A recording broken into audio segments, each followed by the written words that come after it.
안녕하세요. 보험 관련 이슈에 대한 팩트체크 임팩트TV 임평재입니다. 오늘 준비한 내용은 이거예요. 이미 가입한 종신보험 해지할까 유지할까 사례별 판단 방법에 대해서 말씀을 드릴 겁니다. 아마 이거 무지하게 고민들 많이 하실 거예요. 그래서 한 3가지 사례 보여드릴 거고 요거 보시고 나면 조금 감이 오실 거예요. 이거 보신 적 있습니까? 세상에 나쁜 개는 없다. 텔레비전 프로인데요. 야, 저런 개들이랑 어떻게 사냐? 이런 생각이 들 만큼 사납고 포악한 골칫덩어리 개들이 등장을 해요. 그러면 강아지 대통령이라 불리는 분이 계십니다. 강형옥 씨라고요.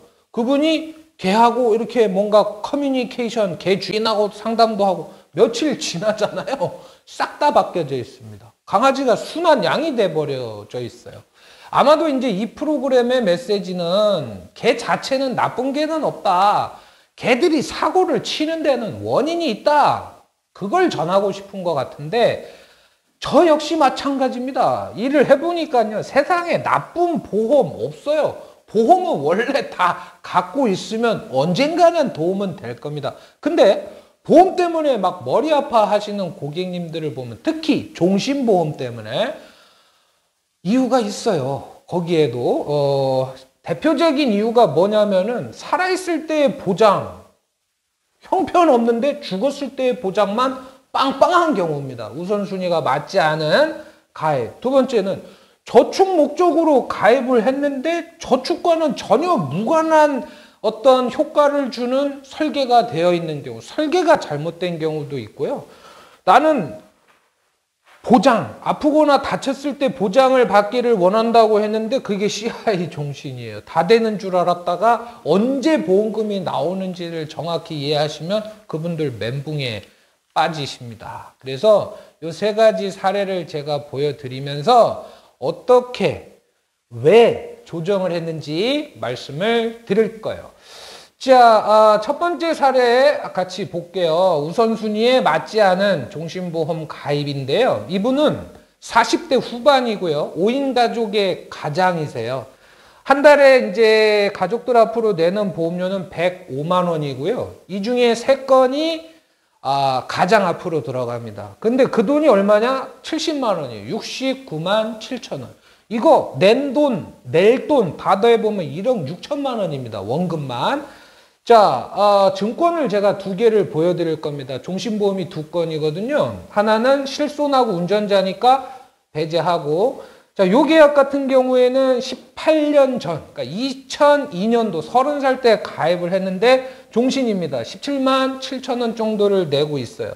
앞으로 한 12년 정도를 더 내셔야 됩니다. 납입기간이 30년이니까. 다행인 거는 특약들이 다 비갱신이에요. 그나마.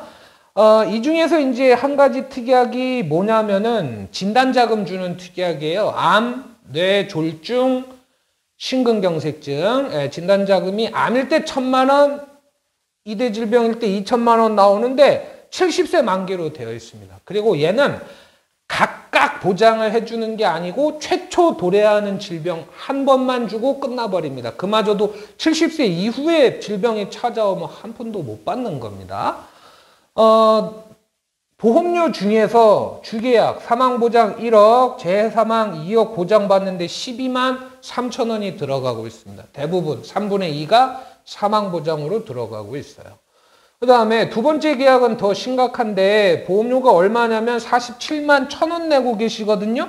이 중에 46만 1천 원이 뭐냐?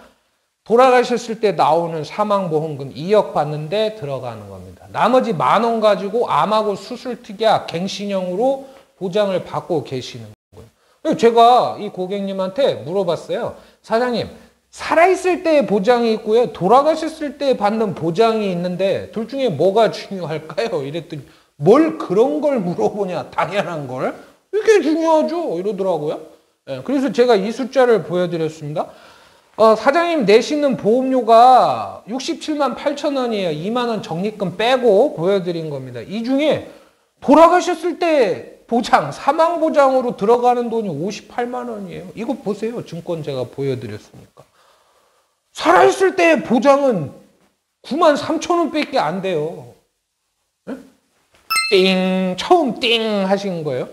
그러면 이 93,000원 가지고서 살아있을 때의 보장을 잘 완벽하게 받고 계시다. 오케이, 땡큐입니다. 근데 그렇지가 않다. 증권을 보여드리면서 암진단 시 4천만 원을 받는데 1,000만 원은 갱신이다. 이거 나이 들면 유지 못한다. 없다고 봐야 된다.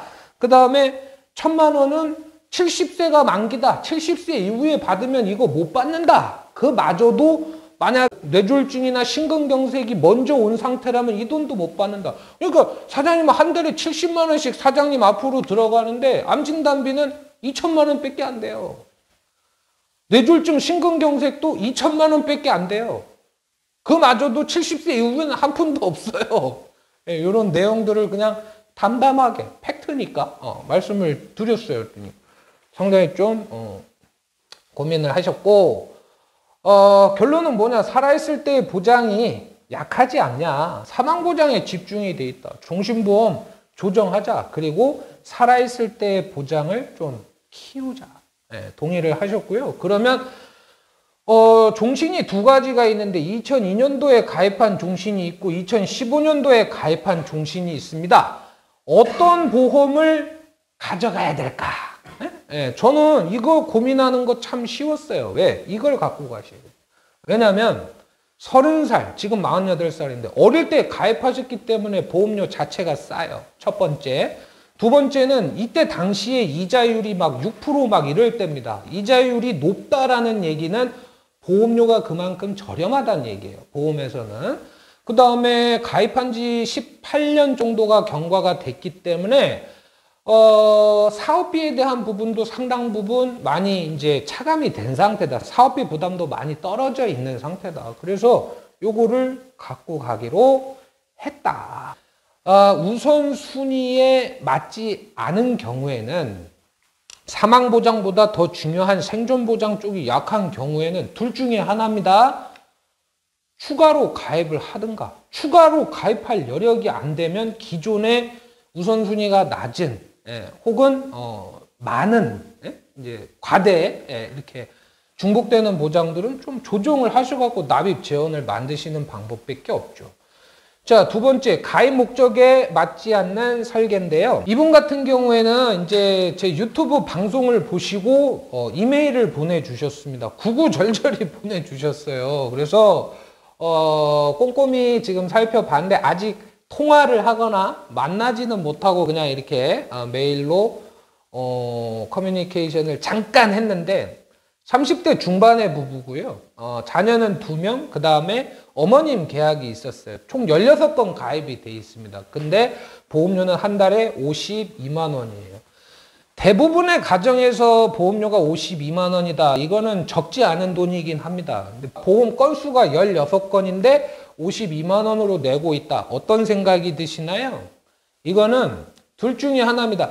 정말로 고민을 많이 하셔서 진짜 정교하게 설계를 하셨든가, 아니면 만기가 짧거나 갱신형이거나 그랬어요. 종신보험에 이제 2건이 가입이 돼 있었는데요. 요거를 보니까 이래요. 피보험자가 남편으로 되어 있는 건 주계약이 4천만 원이고 특약이 전부 다 3년 갱신입니다. 암진단, 암수술, 수술 입원 특약 들어가 있고 보험료 6만 7천 원 내고 있고 20년 납이에요. 지난 영상에서 제가 종신보험 가입을 할 때는 가입 목적을 먼저 분명히 정해라. 왜? 가입 목적에 따라서 설계 방법이 달라지고 설계를 어떻게 하느냐에 따라서 고객님들이 받아갈 수 있는 혜택은 엄청나게 차이가 난다고 말씀을 드렸어요. 요건 보장으로 설계를 한 것 같고, 한 가지 덧붙인다라면은 살아있을 때의 보장은 종신보험에 넣는 게 좋다 그랬습니까? 안 넣는 게 좋다 그랬습니까? 예. 이 갱신형으로 들어간다? 예, 이거는 더, 볼 것도 없습니다. 이거는.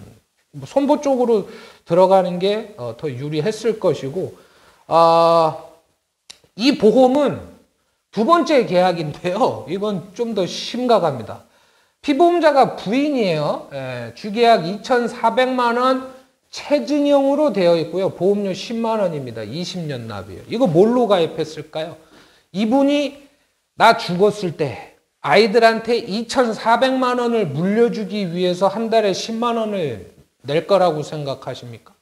아니면 이분이 나이 들어서 은퇴 자금으로 써야지 생각하고 이 보험을 계약했다고 하십니까? 생각하십니까? 예. 전자든 후자든 간에요. 이 설계는 명분이 없는 설계입니다. 명분이 없어요. 납득을 할 수가 없어요. 왜냐?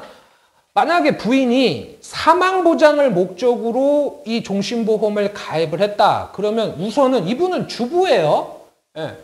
돈 벌어오는 신랑 앞으로 가입을 하는 게 맞죠. 왜? 가정경제의 주체니까 첫 번째. 두 번째는 어린 자녀들 지금 뭐 2살, 3살 이런 거 같더라고요. 그러면 사망보장으로 갈 거였으면 체증형으로 설계하면 안 돼요. 왜? 체증형은 뒤로 갈수록 사망보험금이 늘어나는 건데 어린 자녀들 그때 가면 다 커져 있는데 사망보장이 뭔 필요하냐. 에이, 그러면 뭐 저축으로 가입을 한 모양이네. 그러면 더 이상합니다. 저축으로 하는데 이 알뜰하신 분들한테 추가 납입 안 하신 것 같아요. 그리고 저축 목적으로 가려면 추가 납입했을 때랑 안 했을 때랑 얼마나 차이가 나는지 지난 영상에서 제가 설명드렸잖아요. 저축으로 갈 거였으면 납입 기간을 짧게 갔어야 됩니다. 10년 납으로. 20년 납으로 저축한다. 이거 저축 효과 뚝 떨어지는. 그러니까 이건 사망보장으로 준비한 건가? 혹은 저축 목적으로 준비를 한 건가? 아무리 생각해봐도 이거는 납득이 안 되는 설계였다. 그래서 어떻게 했으면 좋겠냐면요. 이번 계약은 해지하자. 그리고 일반 계약, 아까 종신보험의 특약들도 해지하자. 그리고 나이가 어린데 지금 30대 중반인데 기본적인 그 보장에 대한 베이스는 뭘로 갖고 가야 된다? 비갱신으로 갖고 가야 된다. 이거 3년 갱신 지금은 쌀지 몰라도 나중 가면 이거 막 감당 못하게 오릅니다. 그때 가서 어떻게 하실 건데. 그래서 그 두 가지를 조정을 하셔갖고 신랑분, 배우자분, 부부의 어떤 생존 보장에 좀 더 보완을 하자. 이런 식의 조언을 드릴 생각입니다.